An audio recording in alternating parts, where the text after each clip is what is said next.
Assassin's Creed was one of the biggest hits of the 2007 holiday season. We sold more than 8 million copies of the first game. And now we're just coming out with the second one. Assassin's Creed 2 is taking place in Italy this time around. Desmond is going through the life of somebody else. It's called Ezio Auditore da Firenze. And this ancestor is now an Italian nobleman at the beginning of the game. And he'll become a master assassin throughout his adventure of Assassin's Creed 2. We got together in Paris, brainstormed a bunch of different ideas, and finally decided that we thought it would be most interesting to focus on the events leading up to the beginning of our game, to give a sense of, what family life in the Auditore household was like, and then also hint at the beginnings of the conspiracy that our hero is going to discover once the game kicks off. If you want to understand exactly some scenes in the game about, between the characters, you have to look for the movie. You have to watch it, and then you'll understand why the mother says one thing, why the father reacts that way, for example. So it gives more, and it's more content. Let's talk about the corporate side of the original challenge that was proposed by Ubisoft to start on a project very quickly. Assassin came as a very good project to start with. The game was already started.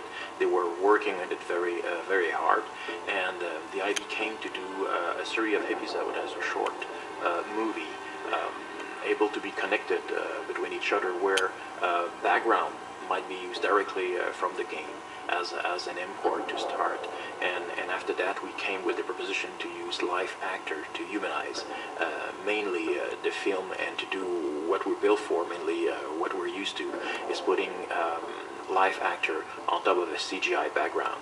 Since our story does focus a great deal, at least initially, on the concept of vengeance, became apparent to us very early on, is that for this to work, the player, much like Ezio, has to grow attached to his family. And I think that's when, the idea of doing something like the films became very appealing to us, because it provided us with another way to further expand Ezio's backstory, in a different medium, in a way where we didn't have to concern ourselves as much with gameplay. We could focus entirely on character and story and universe building. I hope that the product will have some impact on the gamer when he will start and he had the chance to see the 3 episodes. And I know that through the experience to making this movie also, we will be able to give our input to the game people that are generating and telling and inventing their story. You need to realize that the gamer is having his feeling by the way that he's playing. He generates his own excitement. The film, you're kind of passive. You're there, and the film is there to generate the emotion. What was cool to have a movie being done while we were doing the game is that we could use some of the casting they did and put it in our game. So, for example, the father is basically the same guy. We just use his face and everything, and we had a recording session with him, but he's the same guy as you see in the movie. And that's pretty cool. That helped us out a lot, because sometimes it's tough to create a character from scratch, and actors, that's what they do. They create characters. And as far as being part of a game, being in the game is very thrilling, very exciting. I feel like I'm in the part of something that's on the cutting edge.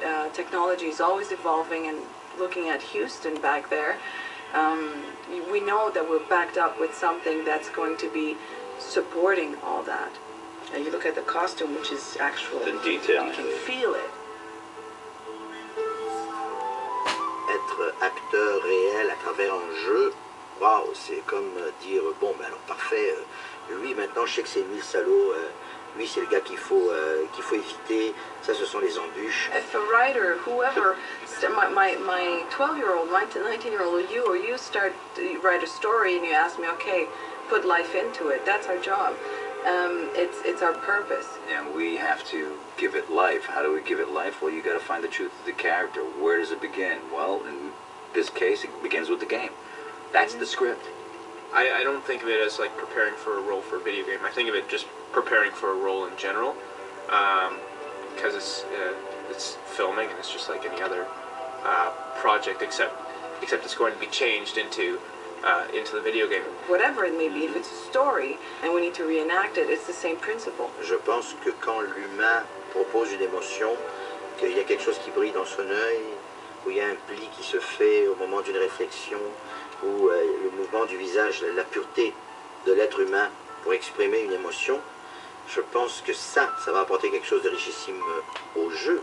By seeing these three preludes, if you wish, these three stories that are going to impregnate the players with emotion, with attachment, with a relationship to the characters. You hit something that really resonates, and that's emotional attachment. That goes back to storytelling. You know, if you know, gamers playing the game, maybe non-gamers that will see this might be interested in the game. The video game aspect is not making a big difference, except for the fact that we need to sort of respect certain things that they're establishing in their world. We need to sort of keep that going.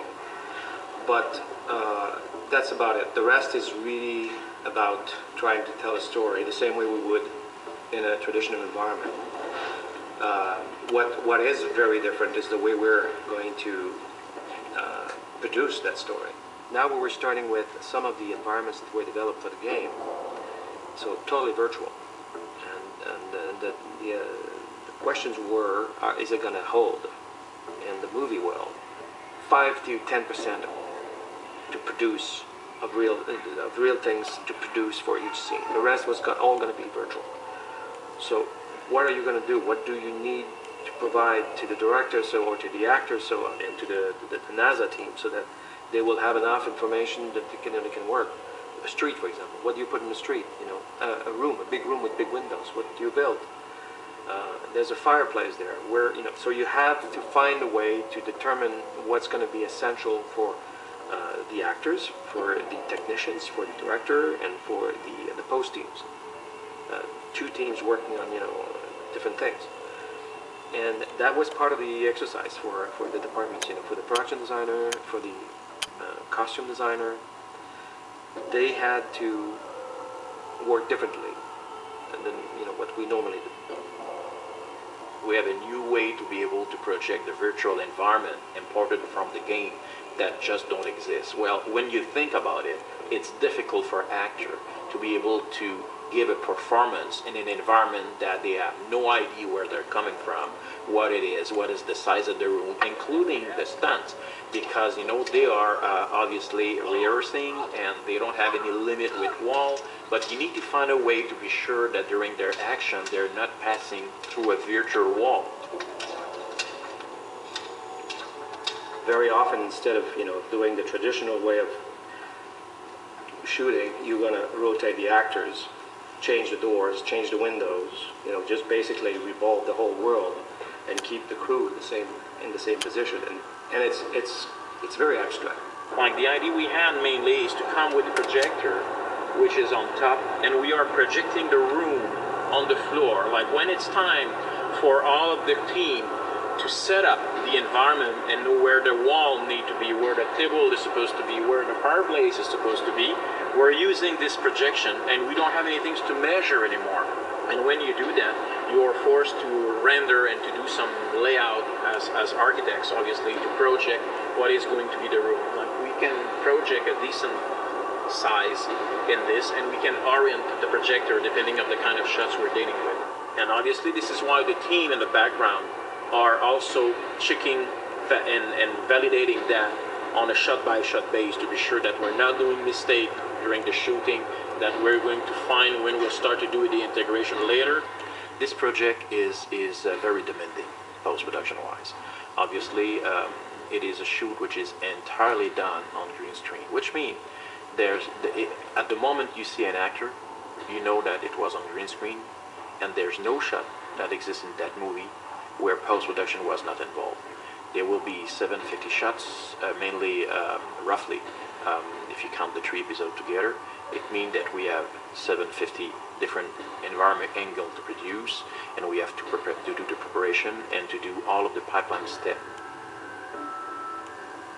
The first thing you have to do is to do the preparation of all of these clips, and it's a tough part of the process and the pipeline, because you need to get rid of all of the different green dots, tracking mark, everything on the set that was there that need to be erased to have a very, very good green environment to make the integration in the future smoother and easier. In parallel, you have a team of trackers that are using some information from the green screen to be able to extrapolate how the two cameras were moving in space. Like all of these people are taking shot-by-shot base, they analyze the picture, and they're providing some kind of camera move file saying, okay, this is how the camera was moving in space.